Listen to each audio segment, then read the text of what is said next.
These are the main elevators at the Cardello building in Chateau, Pittsburgh, Pennsylvania. Here's their Thyssen Dover Oildraulic impulse.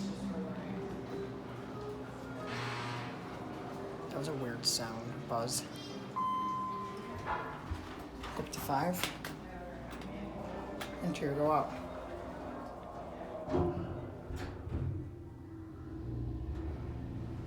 Fast.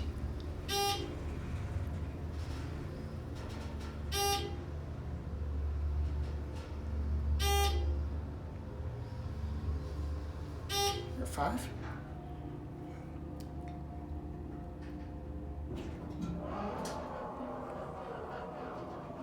Back on the 1.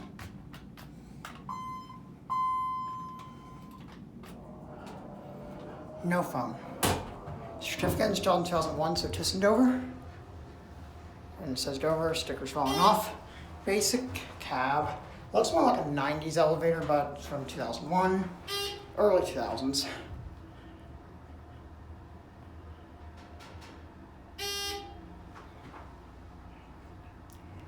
There are definitely more elevators here.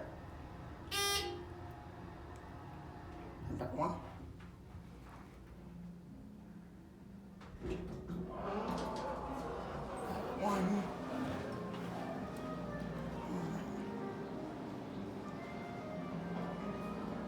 Closing, that's going to be it.